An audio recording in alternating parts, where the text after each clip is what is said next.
గత కొన్ని రోజులుగా నిజామాబాద్ జిల్లాలో ఏదైతే అర్ధరాత్రి సమయంలో కొంతమంది గుర్తు తెలియని ఒక ముఠ, ఇదొక గోవుల ముఠ అని చెప్పుకోవాలా. మహారాష్ట్ర నుంచి వచ్చి ఎక్కడైతే పట్టపగలు రెక్కి చేసి రాత్రి సమయంలో అర్ధరాత్రి సమయంలో ఎక్కడైతే గోవులు కనిపిస్తూ ఉన్నాయో అవి చిన్నవి కావచ్చు, పెద్దవి కావచ్చు, లేకపోతే అవి గోమాతలే కావచ్చు. సో వాటినన్నింటినీ కూడా ఎత్తుకొని వెళ్ళిపోతూ ఉన్నారు అని చెప్పేసి మనకైతే సమాచారం వస్తూ ఉంది. మనకి సీసీ ఫుటేజ్ కూడా వచ్చింది. సో నిజామాబాద్ జిల్లా సిసిఎస్ పోలీస్ బృందం అయితే ఆ 6 ఎవరైతే గోవులని చోరీ చేసుకుని వెళ్ళిన వాళ్ళు ఎవరైతే ఉన్నారో వాళ్ళని అదుపులో తీసుకొని దెగ్లూరు పోలీస్ స్టేషన్లో అయితే వాళ్ళని హ్యాండ్ ఓవర్ చేసినామని చెప్పేసి మనకు పత్రికా ప్రకటనలు అయితే రావడం జరుగుతూ ఉంది. సో ఇందులో భాగంగానే మనతో మాట్లాడడానికి నిజామాబాద్ జిల్లా ఏదైతే హిందూ వాహినికి సంబంధించినటువంటి పట్టణ అధ్యక్షులు అయితే ఉన్నారు శ్రీకాంత్ గారు. సో 6 ముఠ, సో 6 ఉన్నారు అనుకుంటే మాత్రం ఖచ్చితంగా మనం పప్పులో కాలేసినట్టే. సో ఎంతమంది ఉండొచ్చు, ఎంత పెద్ద అండదండలు ఉంటే వాళ్ళు మహారాష్ట్ర నుంచి ఇక్కడికి వచ్చి వాళ్ళు ఇలా వెహికల్స్లలో పోలీస్ అనే ఒక రేడియం పెట్టుకొని, ప్రెస్ అనే ఒక రేడియం పెట్టుకొని ఇలా వాళ్ళు ఇట్లాంటి దందాకు పాల్పడుతూ ఉన్నారు, వాటిని చోరీలు చేస్తూ ఉన్నారు. అంటే ఎంత పెద్ద స్కెచ్, ఎంత పెద్ద బ్యాక్గ్రౌండ్ ఉండాలా, ఎంత పెద్ద ఇన్ఫ్లుయెన్స్ అనేది ఉండాలనేది ఖచ్చితంగా మనం మాట్లాడుకోవాలా. సో ఏం చెప్తారు? చాలా మట్టుకు వరకు ఇలాంటి దొంగతనాలు అనేవి చాలా జరిగాయి. ఇందూరు నగరంలో దాదాపు అన్ని టౌన్ పరిధిలో, 4 టౌన్ పరిధిలో, 3 టౌన్ పరిధిలో, మన 5th టౌన్ పరిధిలో, అన్ని టౌన్ పరిధిలలో కూడా చాలా ఇట్లా అర్ధరాత్రి వచ్చి బ్రెడ్స్ పెట్టి దాంట్లో మొత్తం మందు పెట్టేసి తినిపియడము, కారులో ఎక్కించి వెనకాల సీట్లు లేకుండా దాంట్లో ఎక్కించుకొని తీసుకుపోవడం, ఇట్లాంటివి చాలా జరిగాయి.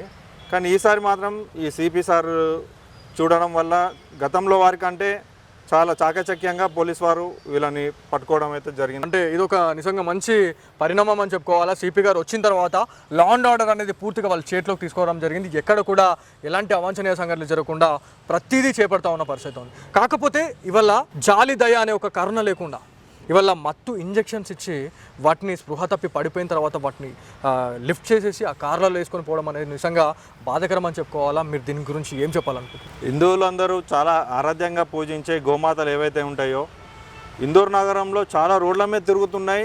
వాటన్నిటికీ ఎవరైతే హిందువుగా దేవులుగా భావిస్తారో వాళ్ళందరూ దానికి దానా వేయడం, ఇట్లాంటివి తినిపియడం, ఇట్లాంటి అంటే మా దీంట్లో సకల దేవతలు మా ఆవులో ఉంటాయి అని చెప్పి పూజిస్తూ ఇంటింటికి వస్తూ ఉంటే దానికి ఆహారాన్ని పెట్టడం, ఇలాంటివి చేస్తున్నారు.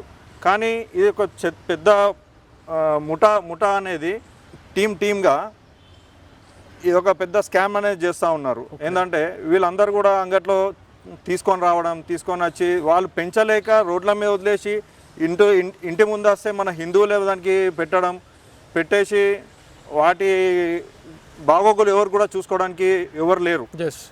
దాదాపుగా ముస్లిం వారు ఎవరైతే అంటే ముస్లిం అనే కాకుండా హిందువులు కూడా ఉన్నారు దీంట్లో చాలామంది. దీంట్లో దాదాపుగా చాలా చాలా ఎక్కువగా బిజినెస్ అనేది చేస్తున్న వాళ్ళే ఉన్నారు. దీన్ని రోడ్ల మీద చనిపోతే కూడా పట్టించుకునే నాదులు లేరు. నిజంగా అండి, అంటే చాలామంది కామెంట్ల రూపంలో కూడా వాళ్ళు తెలియజేస్తున్న పరిస్థితి ఉంది. ప్రతి ఏరియాలో, నాట్ ఓన్లీ నిజామాబాద్ అండి, ఎక్కడ చూసినా కూడా రోడ్ల పైన గోవులను వడ్లేసి వెళ్ళిపోతూ ఉన్నారు. గోవులే కావచ్చు, గోమాతలే కావచ్చు, ఎక్కడ చూసినా అదే ఉంది. కాకపోతే మరి ఇన్ని ఆర్గనైజేషన్స్ అనే పేర్లు చెప్పుకుంటా ఉన్నారు. ఇలా విశ్వ హిందూ పరిషత్ కావచ్చు, బజరంగ్ దళ్ కావచ్చు, లేకపోతే హిందూ వాహిని, గో సంరక్షక దళ్ అని మీరు ఇంత మంచిగా ఇంత ఆనం చేస్తూ ఉన్నారు.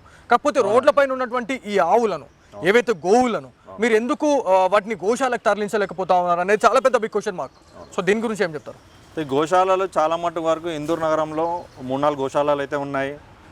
గోశాలలో ఉన్న ఆవులను మెయింటెనెన్స్ వాళ్ళకే ఇబ్బంది అవుతుంది. ఏదైతే రోడ్డు మీద యాక్సిడెంట్ అయినాయి కానీ, చనిపోయినాయి కానీ, ఇంకా మిగతా దొరికినాయి కానీ తీసుకుపోయి అక్కడ పెట్టడం వల్ల ఏంటంటే వాళ్ళ మెయింటెనెన్స్ అనేది ఇబ్బంది అవుతుంది చాలా. దీని విషయంలో మనం అధికారులకు చాలాసార్లు తెలియజేస్తాము. దీని విషయంలో ఏదైతే ఇట్లా రోడ్ల మీద వదిలిపెట్టేస్తున్నారో వీళ్ళపైన కఠిన చర్యలు తీసుకోమని చెప్పి చాలాసార్లు ఇవ్వడం జరిగింది. వాళ్ళు ఎవరైతే ఆవులను తీసుకుపోయి కూడా ఎడ్లని కూడా తీసుకుపోయి కూడా పోలీస్ వారు, మళ్ళీ మున్సిపల్ సిబ్బంది వాళ్ళు కూడా ఒక దగ్గర పెట్టి వాళ్ళ ఓనర్స్ ఎవరు వస్తారో వారిపైన జరిమానాలు విధించడం చాలా జరిగాయి. కానీ మెయింటెనెన్స్ మాత్రం ఈ గోశాలలో జరగడం చాలా ఇబ్బందికరంగా ఉంది. గోశాలలు కూడా తక్కువ ఉన్నాయి. అది అందుకే ఈ ప్రధాన సమస్య ఎదుర్కోవాల్సి వస్తుంది. అన్న ఇంకోటి ఏంటంటే నిన్న జరిగినటువంటి ఇన్సిడెంట్, సో నిజామాబాద్ పోలీస్ అధికారులు నిజంగా చాలా మంచి వర్క్ అయితే చేసిరని చెప్పుకోవాలా. ఎందుకంటే సిసిఎస్ బృందంతో ఒక బృందంలో ఏర్పడి సో ఎవరైతే మహారాష్ట్రకు సంబంధించినటువంటి ఒక 6 వాళ్ళని పట్టుకొని దెగ్లూరు పోలీస్ స్టేషన్లో వాళ్ళు అప్పచెప్పడం జరిగింది. సో దీని గురించి మీరు ఏం చెప్పాలనుకుంటున్నారు? గతంలో అయితే ఈ విధంగా అయితే పోలీసు వారు ఎప్పుడు పట్టుకోలేదు. ఇట్లా ప్రెస్ అనేది మరి పోలీస్ అనేది స్టిక్కర్లు వేసుకొని వీళ్ళు వెళ్ళడం అనేది ఇప్పటిదాకా పట్టిన ఆనవాళ్ళు అయితే లేవు. సార్ సాయి చైతన్య గారు వచ్చినాక సపరేట్గా ఒక బృందాలను ఏర్పాటు చేసి ఆ బృందాలని వీళ్ళని ఎవరైతే దుండగులు ఉంటారో వీళ్ళందరినీ కూడా పట్టుకొని అప్పగించడం అనేది చాలా మా హిందూ సంఘాలందరం కూడా సంతోషంగా అన్న ఇంకొక విషయం ఏంటంటే ఏదైతే ఈ చోరీలు ఏవైతే చేస్తూ ఉన్నారో గోవులను చోరీ చేసుకొని పోతా ఉన్నారు. సో దొంగతనాలు రాత్రి టైంలో అర్ధరాత్రి టైంలో మత్తు ఇంజెక్షన్స్ ఇచ్చిన తర్వాత అవి పడిపోయిన తర్వాత వాటిని లిఫ్ట్ చేసుకొని వెళ్ళిపోతా ఉన్నారు. సో ఆ వెహికల్స్ని క్లియర్ కట్గా మనం మాట్లాడుకుంటాం. మనం ఇదివరకే మనం మాట్లాడుకున్నాం. సో రేడియంస్ వేసుకొని వెళ్తూ ఉన్నారు. ఏదైతే ప్రెస్ అని కావచ్చు లేకపోతే పోలీస్ అని వాళ్ళు రాసుకొని వెళ్ళిపోతా ఉన్న పరిస్థితి ఉంది. సో దీని గురించి మీరు ఏం చెప్తారు? అంటే పోలీస్ అధికారులకు ఖచ్చితంగా ఇది మనం తీసుకోవాల్సిన అవసరం ఎంతైనా ఉంది. దీన్ని మిస్యూజ్ చేస్తూ ఉన్నారు. చాలా మంది యూజ్ చేస్తలేదు, దీన్ని మిస్యూజ్ చేస్తూ ఉన్నారు. సో దీని గురించి చాలా మట్టుకు వరకు ఇందూర్ నగరంలో ఇలాంటి ప్రెస్ అనేది పోలీస్ అనేది పెట్టుకొని వెళ్తున్నారు. కానీ ఏంటంటే కొత్తగా చూడడం ఏంటంటే ఆవులను పెట్టుకోవడానికి కూడా ఉపయోగిస్తున్నారని చెప్పి మనకి ఇప్పుడే అర్థమైంది. అంటే చాలామంది పెట్టుకుంటున్నారు, అరే డిపార్ట్మెంట్ సంబంధించిన వ్యక్తులు వీళ్ళు అన్నట్టు అని. ఎక్కడ కూడా ప్రెస్ వాళ్ళు కానీ ఈ పోలీస్ వారు పట్టుకోకుండా అరే వాళ్ళు డిపార్ట్మెంట్ సంబంధించిన వాళ్ళే ఏదో పనిలో వెళ్తున్నారు అన్నట్టు చాలా చూసాం ఇట్లాంటివి కూడా గతంలో కూడా. అయితే ఈసారి ఈ సపరేట్గా పెట్టుకొని పోవడము, అంబులెన్స్లో అంత గతంలో అంబులెన్స్లో పెట్టుకొని పోయారు. అంబులెన్స్లో మనం పేషెంట్ ఉన్నారేమో అనుకున్నాం, కానీ ఏంటంటే దాంట్లో ఆవులు తరలిస్తున్నారని చెప్పి మనకి విషయం తెలిసింది. ఇట్లా అంటే ఈ రకంగా కూడా చాలా పోలీస్ వారు మిస్యూజ్ చేయడం అనేది చేస్తున్నారు వీళ్ళు. ఇదంటే ఈ ముఠా అనేది చాలా పెద్ద ఎత్తున ప్లానింగ్ చేసుకొని. దీని గురించి పోలీస్ అధికారులను ఖచ్చితంగా మనం అప్రిషియేట్ చేయాలా. దాంతోపాటు ఏవైతే కొన్ని ఏరియాస్ని వాళ్ళు రెక్కి చేసి మరి ఏవైతే గౌతమ్ నగర్ కావచ్చు, దుబ్బ, చంద్రశేఖర్ కాలనీ, ఎక్కడైతే ఆవులు కావచ్చు గోవులు ఏవైనా కూడా రోడ్ల మీద ఉన్నాయంటే వాటిని చూసుకొని మనం ఈ టైంకి వచ్చి నైట్ టైంలో వీటిని వేసుకొని పోతే మనం ఎవరు అడిగేటోళ్ళు లేడు అని చెప్పేసి చాలామంది ఇట్లా ప్రవర్తిస్తూ ఉన్నారు. సో వాళ్ళ దగ్గర ఇంకోటి ఏంటంటే ఎవరైనా అడ్డుకోవడానికి ఎవరైనా వెళ్తే అలా పరిస్థితి ఏందంటారు? అంటే వాళ్ళ దగ్గర ఇంజెక్షన్స్ కూడా ఉంటా ఉన్నాయి, లేకపోతే వాళ్ళు ఏం చేయడానికైనా వాళ్ళు రెడీగానే ఉంటారు. సో ఎవరైతే ప్రజలకు మీరు ఏం చెప్పాలనుకుంటున్నారు దీని గురించి? అయితే హిందూ సంఘాల నాయకులు ఎవరైతే ఉన్నారో చాలా అన్ని రకాల హిందూ సంఘాలు, విశ్వ హిందూ పరిషత్, హిందూ వాహిని, బజరంగ్ దళ్, ఇలా చాలా గోసేవ సమితిలు ఇలాంటి అనేక సంస్థలు ఇందూరులో రెక్కి చేశాయండి. చేశాయి. ఇట్లా ఇన్ఫర్మేషన్ చేస్తే డిపార్ట్మెంట్కి ఇన్ఫర్మేషన్ ఇచ్చి ఫలానా ఇక్కడ వస్తున్నాయన్న విషయాలు మనం తెలియజేసి మేము కూడా కాపు కాసి వాళ్ళు ఎవరు వస్తున్నారు అనేది చూసాము. కానీ చాలాసార్లు ఏంటంటే విషయం తెలుసుకొని వాళ్ళు ముందే పారిపోవడము, ఇలాంటి ఇన్ఫార్మర్ వాళ్ళైతే ఎవరైతే లోకల్లో ఇన్ఫార్మర్స్ ఉంటారో వాళ్ళు చెప్పడం వల్ల వెళ్ళిపోవడం అనేది జరుగుతున్నది.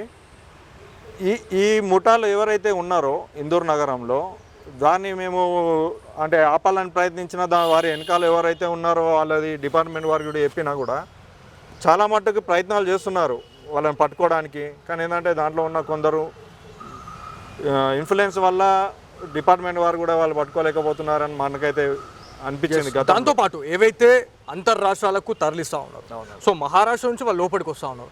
లోపలికి వచ్చినప్పుడు అక్కడ సరిహద్దుల్లో ఉన్నటువంటి చెక్ పోస్టులలో అధికారులు మరి పండుకుంటున్నారా లేకపోతే వాళ్ళు మెలుగుతూనే ఉన్నారా అనేది కూడా చాలా పెద్ద క్వశ్చన్ మార్క్. ఖచ్చితంగా నిజంగా చెప్పాలంటే వాళ్ళు నిజంగా నిద్రపోతున్నారు, మొద్దు నిద్రలు ఉన్నారు అని చెప్పేసి అయితే నేనైతే చెప్తాను. ఎందుకంటే ఈ వెహికల్స్ ఆ నుంచి ఇటు వస్తున్నాయి, ఈ నుంచి అటు బయటకు పోతా ఉన్నాయి, ఇన్ అవుతుంది అవుట్ అవుతుంది. మరి ఎక్కడ మిస్ అవుతుంది అంటే మన ముడుపులు ఏమైనా చెల్లుతా ఉన్నాయా చెక్ పోస్టులలో అనే దానిపై గతంలో అంటే ఇందూర్ నగరంలో ఇప్పుడు అంటే దొరికాయి. గతంలో బక్రీద్ టైంలో చాలా తరలించారు గోవులను కానీ గోసంతతి ఎడ్లను కానీ కొన్ని ఆవులు కూడా తరలించారు. కానీ చెక్ పోస్ట్ అనేది కరెక్ట్గా లేకపోవడం వల్ల చాలా మట్టుకు పోయిన సంవత్సరం చెక్ పోస్టులు చాలా తక్కువ అని పెట్టారండి, చాలా తక్కువ. ఈసారి దాదాపుగా మొన్న కూడా డిపార్ట్మెంట్ వారికి ఇన్ఫర్మేషన్ ఇచ్చాము, చెక్ పోస్టులు ఎక్కువ పెడితే బాగుంటుంది, ఈ గోసంతతి అనేది మిస్యూజ్ అయిపోతుంది, ఇట్లా తరలించి కోసేస్తున్నాం అని చెప్పాము. కానీ ఈసారి కూడా చెక్ పోస్టులు అనేది పెంచే పనిలో ఉన్నామని చెప్పి డిపార్ట్మెంట్ వారు చెప్పారు. అని అదేందో చూడాలి. సో మీటింగ్లో కూడా మొన్న పోలీస్ డిపార్ట్మెంట్ ఒక శాంతి కమిటీ మీటింగ్ అయితే పెట్టడం జరిగింది. సో దాంట్లో ఎవరైతే గో సంరక్షక దళాలు కావచ్చు, దాంతోపాటు ఆర్గనైజేషన్, సో హిందూ ఆర్గనైజేషన్స్ ఎవరైతే ఉన్నారో మీరు వర్క్ చేస్తున్న వాళ్ళు ఇప్పటి నుంచి ఏమైనా గోవులని ఇట్లా తరలిస్తూ ఉన్నారు, అక్రమ గో రవాణా జరుగుతుందంటే మీరు వెళ్ళకండి, మాకు ఇన్ఫర్మేషన్ ఇవ్వండి అని చెప్పేసి కూడా సిపి సాయి చైతన్య గారు చెప్పాలని చెప్పేసి మాకు తెలుస్తూ ఉంది. సో దీని గురించి మీరు ఏం చెప్పాలనుకుంటున్నారు? అవునండి. అయితే ఏమవుతుందంటే ఇక్కడన్నా ఆవులు వెళ్తున్నాయని చెప్పేసరికి ఆర్గనైజేషన్లో పనిచేస్తున్న వారు కాకుండా హిందువులు, ప్రతి ఒక్క హిందువులు, అరే ఆవులు వెళ్తున్నాయి కోయడానికే తీసుకుపోతున్నారు, ఎడ్లు వెళ్తున్నాయి కోయడానికే తీసుకుపోతున్నారు అని చాలా ఆవేదనలతో మా హిందూ సంస్థలకు చెప్పడం జరుగుతుంది. ఈ హిందూ సంస్థలో ఏమంటే మేము వెళ్ళి ఆపడం వల్ల ఏమైతే మా పైన పట్టే కేసులు అనేది బనాయిస్తూ ఉన్నారు. ఈ కేసులతో పాటు సఫర్ అవుతున్నామండి. డిపార్ట్మెంట్ వారికి చాలాసార్లు చెప్పాము, ఇక్కడ ఇట్లా ఈ విధంగా వెళ్తున్నాయని చెప్పాము కానీ కొన్నిసార్లు ఆ కేసులో ఇంకా మమ్మల్ని కూడా కేసులో బైండ్ ఓవర్ చేయడం కానీ ఇట్లాంటివి చేస్తున్నారు.